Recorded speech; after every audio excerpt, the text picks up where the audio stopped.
Hello everyone, ये मेरा second vlog है यूट्यूब के लिए। और आज कोई स्किन केयर रूटीन नहीं है, एक बहुत ही सेंसिटिव टॉपिक है जो मेरे माइंड में कब से चल रहा है, जो हर एक लड़की फ़ील करती है, जो हर एक इंसान अभी फ़ील कर रहा है इस टाइम। जो केस चल रहा है ट्विशा शर्मा का, उसमें आप लोग जानते ही हैं कि क्या हुआ है, क्या हो रहा है। ऑलरेडी आपको बहुत सारे अपडेट मिलते रहते होंगे, तो मैंने सोचा मैं भी इसके बारे में आपसे थोड़ी सी बात कर लूँ।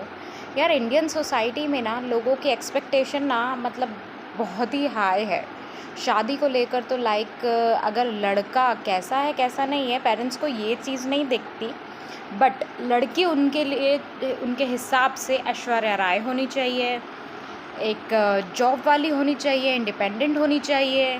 इंडिपेंडेंट हो लेकिन वो हमारे आगे बोले ना, वो मॉडर्न विचार वाली हो लेकिन वो कहीं ना कहीं मतलब उनके अकॉर्डिंग चले, तो वो गर्ल बेस्ट है। तो मुझे समझ नहीं आता इंडियन सोसाइटी में प्रॉब्लम कहाँ आती है।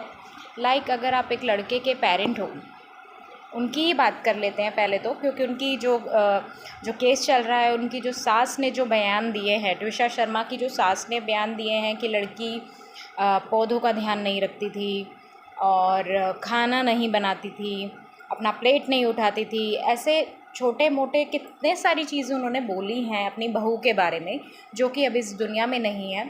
और शादी को मात्र मात्र 5 महीने ही हुए थे अभी। तो मैडम, आप 5 महीने में एक लड़की से कितना एक्सपेक्ट करती हो? वो चीज़ मैं मानती हूँ कि लाइक खाना बनाना बहू का काम है, चलो जी बनाएंगी। प्लेट उठाना एक मैनरिज्म की बात है, उठाना ही चाहिए।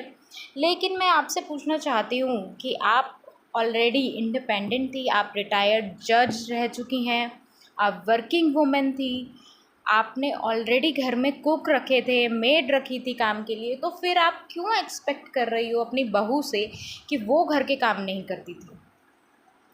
जब आज तक आप मेड के हाथ का खाना खा रहे हैं, आज तक आपके घर में कुक है, मेड है, सब कुछ है, तो आपको बहू को मेड या कुक बनाने की क्या ज़रूरत है? लाइक अगर आप ये सोच भी नहीं रहे हो तो आपके दिमाग में ये बात आई कहाँ से कि वो लड़की ऐसी थी या वैसी थी? जैसा घर चल रहा है वैसा ही क्यों नहीं चल सकता लड़के की शादी के बाद? आप भी घर में पूजा कर सकती हो, आप आज तक पूजा करती आई हो, आप दूसरे पर डिपेंड क्यों हो कि वो भी पूजा करेगी या वो भी ये काम करेगी? पौधों को पानी नहीं दिया है तो आप दे दीजिए, पूजा नहीं करी है तो आप कर दीजिए। आप इतने छोटे छोटे टॉपिक्स के लिए एक लड़की को टॉर्चर कैसे कर सकते हैं? I don't know. तो ये चीज़ किसी को भी समझ नहीं आ रही है, अभी चर्चा का विषय बन चुका है ये सब। और इंडियन पेरेंट्स की साइकोलॉजी ऐसी है कि उनको 30 के अंदर अंदर लड़की की शादी हो जानी चाहिए। ये एक मेन मुद्दा, मेन एक टॉपिक है। अरे यार, लड़की 30 अबव नहीं होनी चाहिए, उससे पहले पहले उसकी शादी कर देते हैं। हम लोगों का फ़र्ज़ जो है वो पूरा कर देते हैं, हम लोग उसके हाथ में अपने बच्चे खिलाएंगे और हमारा फ़र्ज़ पूरा हो जाएगा। तो ये नहीं है, शादी लाइफ का एक एम नहीं है। ये चीज़ आप लोग कब समझेंगे? I don't know. आप लोगों को कब समझ आएगा कि बेटियों को पढ़ाना ज़रूरी है, उनका जो गोल है लाइफ में वो अचीव करने ज़रूरी है, ना कि शादी। शादी इज़ अ सेकेंडरी थिंग, वो भी करनी है, लाइफ का एक पार्ट है, बहुत ज़रूरी है, सब चीज़ है, लेकिन वो इतनी भी ज़रूरी नहीं है कि आपकी जान पर, आपके मेंटल हेल्थ पर इफ़ेक्ट करे। तो ऐसी चीज़ों के लिए बच्चों को फोर्स ना करें।